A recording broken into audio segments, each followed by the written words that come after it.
today it's a pleasure to have Brock Mogensen here, another exceptional entrepreneur from Milwaukee. Welcome, Brock. Thanks for having me on. Looking forward to the conversation. Great to have you here. Do you want to tell us a little bit more about your background? Definitely. Yeah. So I got started, I would say, as an entrepreneur / real estate about 6 years ago. So growing up, I always had this entrepreneurial spirit, you could say, right? Selling lemonade, car washes in the wintertime, shoveling snow, right? Which I think a lot of entrepreneurs start, right? So going into my career right out of college, I knew I wanted to do something entrepreneurial. I didn't really know what it was going to be. I was exploring some different avenues and different potential businesses, and really ended up landing on real estate investing as what I wanted to pursue. Okay. So, deciding to go down that path, at the time I was working a full-time job. I was actually working in a call center. I was making 17 US dollars per hour. So nothing too big. But we had this vision, right? So I bought a duplex. I bought a 2-unit duplex. I did the house hack model, which is a very common model, which essentially means you live in one unit and you rent out the other one. And here in the States, at least, they have a great program called an FHA loan, which allows you to put 3.5% down.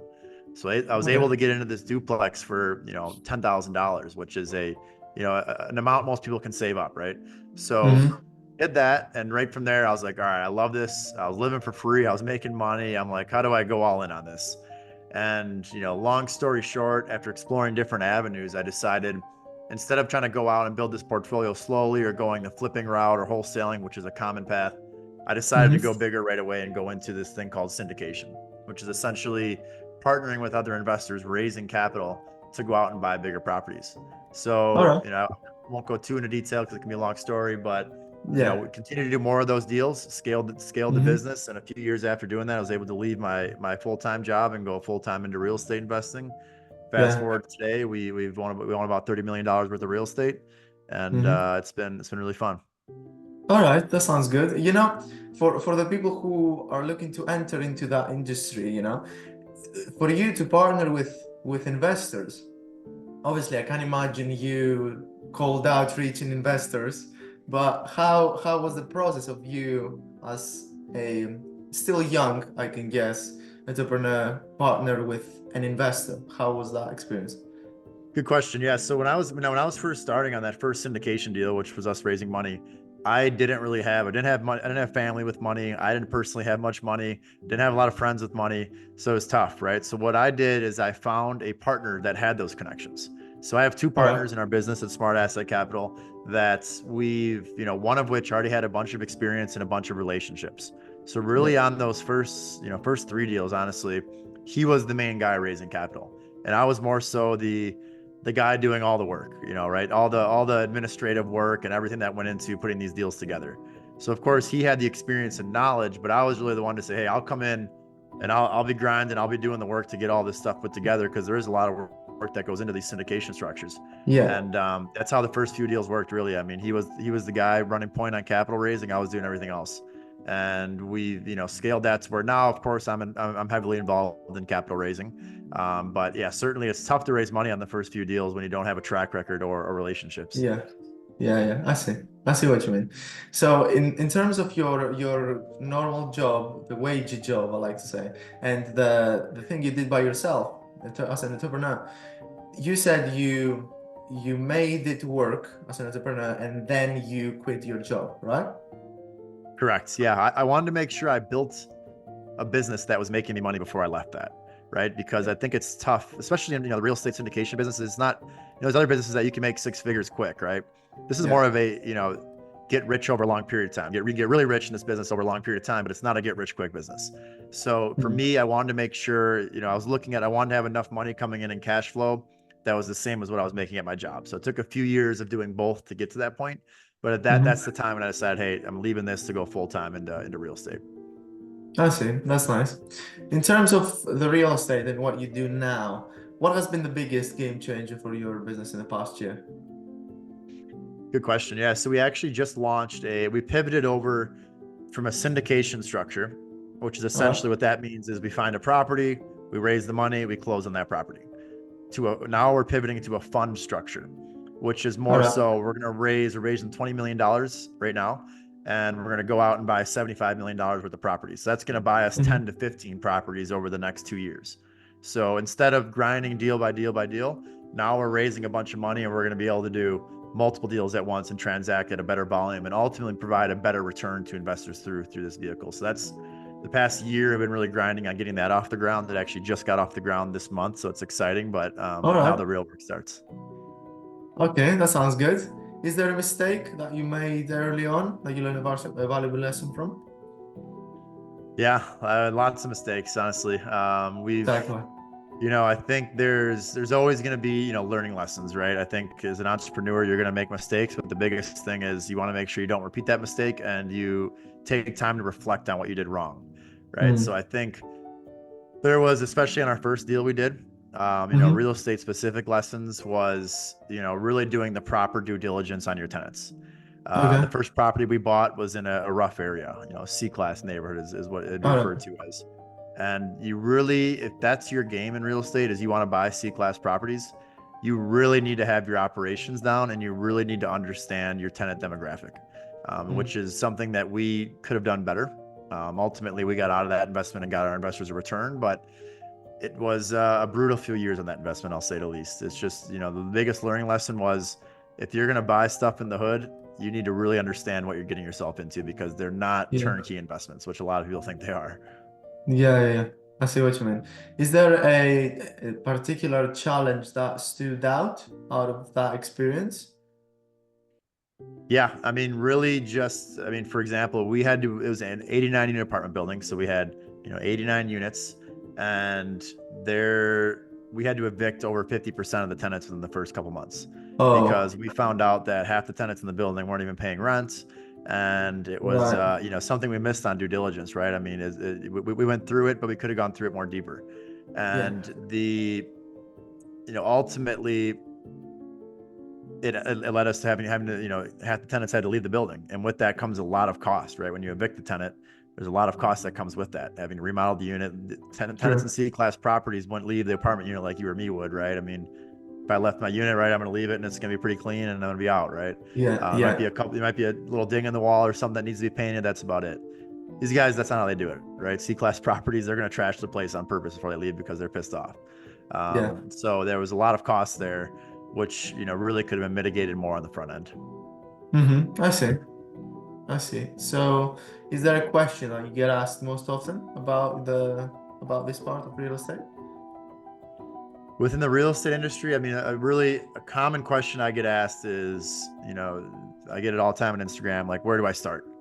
Right. And I think the best place to start is educating yourself. It sounds cliche, but you really need to learn. It's like any business you're going to go into, right? You need to learn it. You can't just hop right into something. You need to take a few months to understand the business and learn it. And for me in real estate, right, there's a ton of great resources out there for free.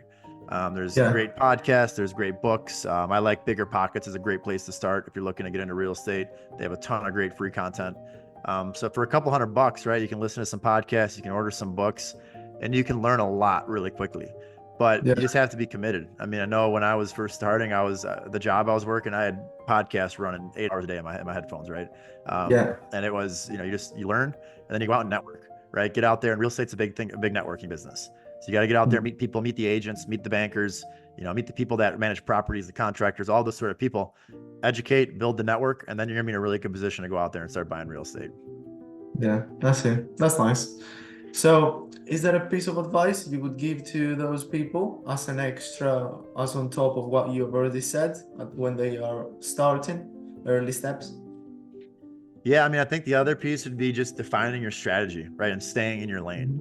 And this can apply to real estate or entrepreneurship in general, right? I think as an entrepreneur, it's easy to get the shiny ball syndrome, right? Where it's like, hey, I'm doing this, but then, there's crypto and there's this and there's e-commerce, and it's really easy to be distracted. Jumping. You want to do it all, right? Yeah. And when you get to a certain level, right, you can do more, right? And you can be in different verticals and different industries because you have teams in place, you have the cash.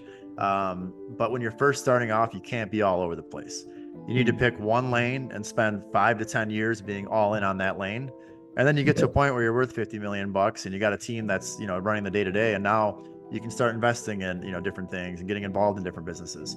But for me, that was, I'm hyper focused on industrial real estate. That's what we do now. And I really don't do anything else. That's where my focus is. So there'll be sometimes that I invest as a limited partner in other deals, but my focus day to day is on buying industrial real estate and making the best return for our investors.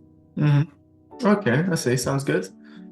So let's jump into the bonus section. In the bonus section, I'll say a word or a phrase, and you must reply with the first thought that comes to your mind, even one word if possible. Make sense? One word. Okay. Let's see. Investments. Complicated. Real estate. Amazing. Entrepreneurs. Grinders. Great timing. Luck. Luck favors the prepared. 100%. I can't agree with that more. Brilliant. Investments, you said complicated. Do you want to elaborate on that? Yeah, I think it is, right? I mean, I think there's a lot of luck in investments where, hey, you bought a property at the right time in the market, or you bought a stock at the right time, right? You bought GameStop because you happen to see it on Twitter at the right time, right? I mean, there's a lot of luck that goes into it, but it's complicated, right? I think a lot of people get into, you saw it a lot. I'll use the stock market, for example, right? When, during COVID, right? You could have bought any stock and everything was just going up, right? And there's the bull market. Same with crypto, right? I mean, I'm not too involved in crypto, but there was a lot of people that thought they were investment experts at a certain period of time because they bought a stock or a crypto that skyrocketed, right? And now all of a sudden the market's down and they're down, right? So it's investing is a complicated thing that takes decades to master. And if you look at some of the greats, right, like Charlie Munger and Warren Buffett, right? I mean, they've been doing this for a long time. And they, their returns are, they're just trying to beat the market, right? And to try to go out and promise you're going to get 100% returns in 2 years, right? I mean, you need to be realistic. You need to understand that there's bear and bull markets, right? And you need to be ready for when the market comes down and how you're going to mitigate that risk. Yeah, I see. Would you say there is a right timing for you to invest somewhere? Is there such thing as the right time to invest, so there are no mistakes and no setbacks whatsoever? No, I'd say no. I mean, it's impossible to time the market, right? Without luck, right? You could just get lucky, but even the best, most smartest investors in the world that have 100 analysts running data, you can never time the market perfectly, right? I mean, they were saying 4 years ago the real estate market was going to crash. Right, 2018, 2019, people were saying, "Oh, I'm sitting on the sidelines. That was a great time to buy." Looking back at it, right, you would have doubled your value probably with that. So it's, the best time to invest is now, right? Like, there's always opportunity in any market cycle you're in. I mean, I think in real estate we're seeing some, opportunity that's going to happen over the next few years, and that's, the data's saying it, the thesis are a lot of the greats are saying it, but you never know, right? You can never truly time the market. So I think the best time is, you don't want to sit back and just wait and say I'm waiting for opportunity because when the opportunity does come, you're not going to be positioned to capitalize on that opportunity if you're just sitting back and waiting, right? Because the people that really make money when the markets are down are the people that have been doing it for 5-10 years or 20 or 50 years, right? Because they have all the connections, they have the financing connections, they know the brokers, they're in the market and they do deals. When the opportunity happens, you can't just wait for that and say, okay, now I'm going to start. Right, you start now, so you're in a position to really capitalize when the market does come down. Exactly.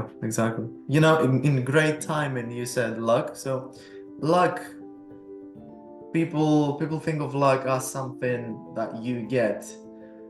You're lucky, you get something that you didn't deserve, let's say. But I tend to look at luck in a whole different perspective. Like, for example, I work my ass off doing X all day, 24/7 for years. Then if I get lucky, I literally created my luck. What do you think? 100%. I couldn't agree more. I think it's, there's, when you work your ass off, like you said, right, and you stay focused on one thing, you're going to get lucky, right? And there's going to be unlucky times too, where it's like, oh shit, like it was just an unlucky, like I didn't know that was going to happen. And like COVID, for example, right? Like it's an unlucky thing for a lot of people. No one could have predicted that was going to happen. And it was just being unlucky. On the other end of it, there's probably a lot of people that were just lucky and in the right industry, right? Someone that's been manufacturing hand sanitizer for the past 30 years, and they were the biggest distributor of hand sanitizer. Okay, they got lucky, right? Because they're in one of the best industries to be in. So I think but they worked their ass off, right? They worked their ass off to build that hand sanitizer business or manufacturing or whatever it was, and they had some luck there. So I couldn't agree more. I mean, I think if you stay in whatever business you're in, if you work your ass off long enough, there's going to be unlucky times, but there also is going to be lucky times as well. Perfect. Any last words from Brock Mogensen before we close the pod? No, I think I touched on some great subjects. I mean, I would just really, reiterate that whatever business, entrepreneurially you decide to go in, know your listeners are across the map on different businesses, just become an expert in that business and be known for, like, my goal, I'm trying to be known in my market for being the industrial real estate guy, right? So you want to get to a point where whatever business you're in, you're a crypto trader in Manchester, right? Like, you're the top crypto trader in Manchester. Everyone knows you. You're that guy in that market, right? I think that for me, that's really where I want to be focused. I want to be the name known for that specific niche. I see. That makes sense. Thank you so much, Brock, for coming up. Appreciate it. Yeah, appreciate you having me on. And that was Brock Mogensen, ladies and gentlemen.